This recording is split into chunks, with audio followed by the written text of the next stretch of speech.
नमस्कार, live cities की night bulletin number Bihar में आपका स्वागत है। आपके साथ मैं मुस्कान। खबरों की शुरुआत करेंगे, लेकिन उससे पहले एक नजर जाते हैं आज की सुर्खियों पे। सीएम नीतीश ने 618 गाड़ियों को दिखाई हरी झंडी, कहा लोगों को सुरक्षा का और अधिक भरोसा मिलेगा।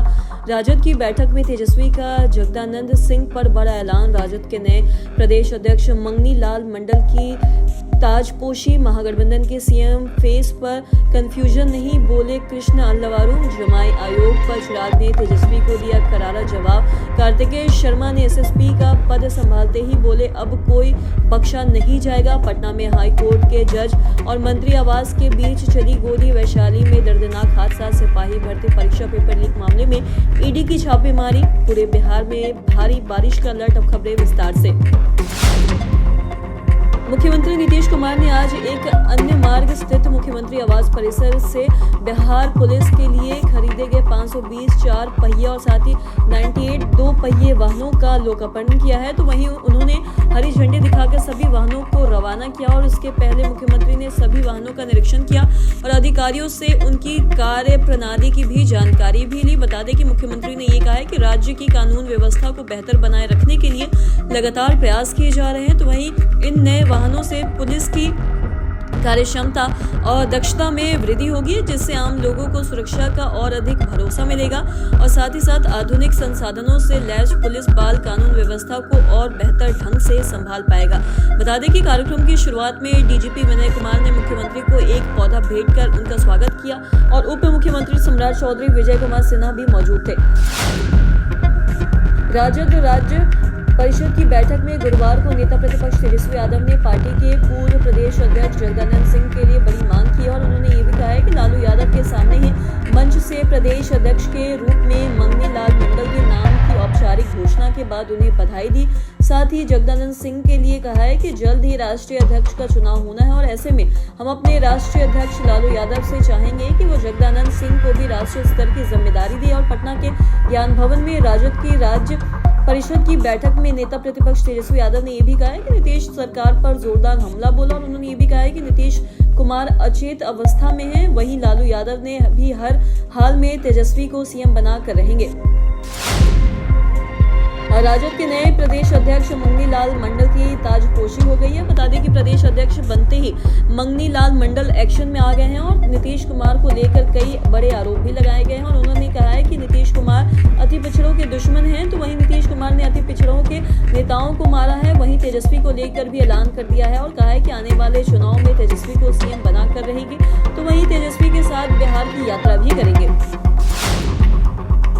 बिहार कांग्रेस के प्रदेश प्रभारी कृष्ण अल्लावारू ने पटना में पत्रकारों के एक सवाल के जवाब में ये कहा है कि महागठबंधन के सीएम फेस को लेकर चेहरा आपके माइंड में फाइनल नहीं होगा, हमारे माइंड में तो कोई डाउट ही नहीं है। अल्लावारू ने यह भी कहा है कि महागठबंधन मिलकर 248 सीटों पर चुनाव लड़ने जा रही है और बिहार कांग्रेस प्रभारी ने भी बताया कि इंडिया गठबंधन चुनाव की तैयारी मजबूती के साथ कर रही है। तो वहीं 248 सीटों पर हमने कांग्रेस या फिर ये फैसला किया है कि हर प्रत्याशी को खुद का प्रत्याशी मानकर चुनाव लड़ेंगे। तो वहीं नीतीश सरकार द्वारा हाल में गठित किए गए आयोगों के सवाल पर अल्लावारू ने यह भी कहा है कि सरकार जनता के लिए बल्कि कुछ पूंजीपतियों, कुछ नेताओं और कुछ ठेकेदारों और कुछ अफसरों के परिवारों के लिए काम कर रही है। तो वहीं अब जनता को अपने हित के लिए काम करने वाली सरकार को लाना चाहिए और वो इंडिया गठबंधन की सरकार भी होगी।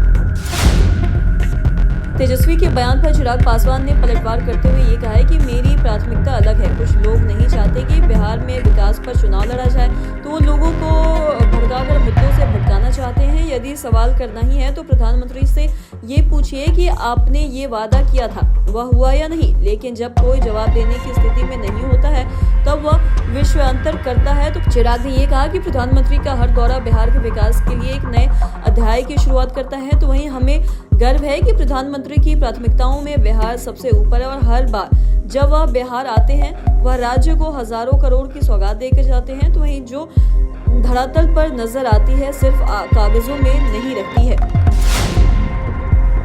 पटना के वरिष्ठ पुलिस अधीक्षक के रूप में कार्तिकेय शर्मा ने पदभार संभाल लिया है और पदभार ग्रहण करते ही स्पष्ट संकेत दे दिया है कि अब अपराध और भ्रष्टाचार पर जीरो टॉलरेंस की नीति लागू होगी और उन्होंने ये भी कहा है कि सख्त लहजे में कहा है कि अपराधी चाहे जितना भी रसूखदार क्यों ना हो, अब कानून की पकड़ से नहीं बचेगा। और एसएसपी दफ्तर में उन्हें पदभार संभालने से पहले गार्ड ऑफ ऑनर दिया गया। तो वहीं एसएसपी ने यह भी कहा है कि विवेक के अनुसार पुलिस कार्रवाई करेगी और पुलिस को आत्मरक्षा और किसी सीरियस मामले में गोली चलाना अलाउड है क्या, साथ ही पुलिस अपने विवेक से जवाबी कार्रवाई कर सकती है। और एसएसपी ने यह भी कहा है कि मेरी प्राथमिकता होगी कि आम जनता सुरक्षा की भावना और विश्वास के साथ अपने घर के बाहर निकल सके और पुलिसिंग हर जगह चैलेंजिंग होती है।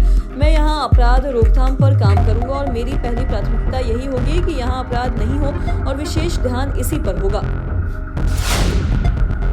पटना एयरपोर्ट थाना क्षेत्र के पोलो रोड में लूट के बाद फायरिंग हुई है। बता दें कि अपराधियों ने एक गाड़ी चलाने वाले युवक राहुल कुमार से 400 रुपए, पर्स और मोबाइल लूट लिए। तो वहीं लूट के बाद अपराधियों ने फायरिंग भी की और लेकिन निशाना चूक गया। राहुल इस घटना में बाल बचा। तो वहीं घटनास्थल से महज चंद कदमों की दूरी पर मुख्यमंत्री आवास, उप मुख्यमंत्री का आवास और नेता प्रतिपक्ष और तमाम बिहार सरकार के बड़े मंत्रियों का भी आवास है।